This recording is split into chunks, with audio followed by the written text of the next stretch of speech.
I think the working process and the choice of material really depends on what we want to convey, what the artist wants to show.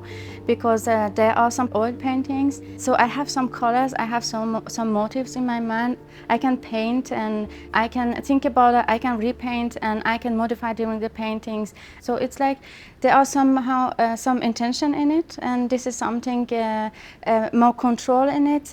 It's kind of different from the paintings that I have here with the because these paintings here are with photography material, and so it's kind of a paper which is sensitive to the light, and this is light and the sensitivity of the light, and it's a sensitivity of the time, and this is me. This is like kind of some materials which you use for photography, and they have no color, so it's just like kind of water, so I have no sense about the color, but it's the moment, it's a paper and it's invisible, and then you paint.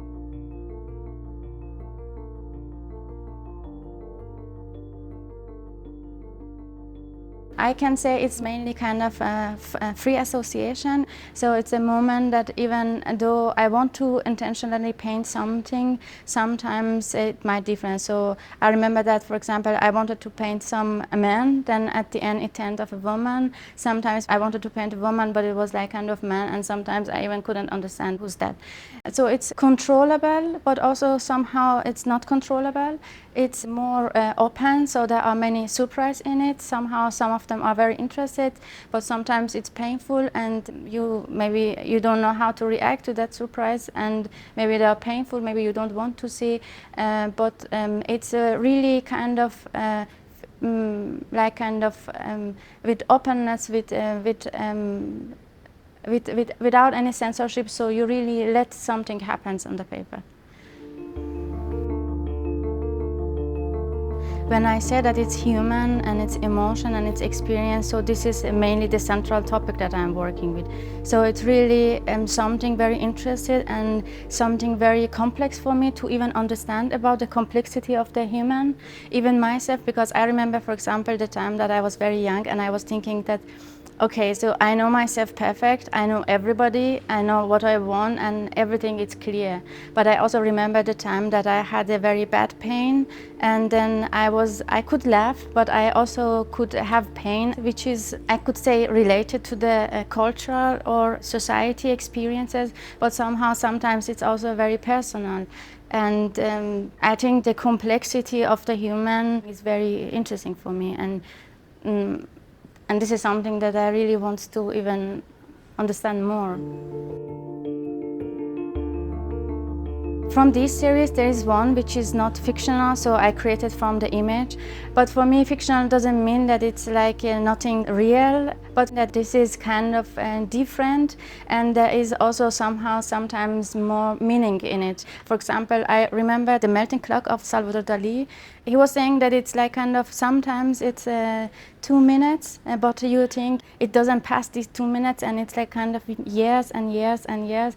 And there are somehow sometimes you live for many years and you think it's just 2 minutes. So it's just like something that he experienced as a person, and even though if it's not real, so he paints, and this emotional connection and this kind of experience that you also have really gives the meaning to that kind of things. For example, this blue painting, the blue painting in the left, I know it's a human, I am sure it's a woman, but for me it's also kind of like kind of horse. And even after some months when I was also looking at the hands, I was kind of feeling that the hands is also kind of probably the hands of the horse. And it was for me a question, how can I see the connection between the human and the horse? How did I learn that, for example, a woman, is it like kind of horse? And it was many questions that also sometimes comes afterwards. Sometimes there are some meanings in them, but sometimes there are also maybe not something that I can easily understand them. I was in the atelier and I was doing the painting, and I had this big blue painting, the left one, in the atelier. And then I had a friend who wanted to come to my atelier just to talk with me, and then she saw this picture. And then she was telling me, wow, Samira, it's very great, you did it. And then it was really like kind of, it's really good, and you can go to the Strauwerk and then you can win the Strauwerk. For me, Artaward International is somehow very supportive. So if I want to say in one word, I have to just say thank you, because they give us really the opportunity to present our work, to show our works in the international level. So it's like even connects the people who maybe in the normal society I cannot find them, but it's really kind of also communicating, networking. It's very helpful, and also gives like kind of the opportunity to have a group exhibition, to have a solo exhibition, to have atelier to work. You have any kind of support that you really dream to have it.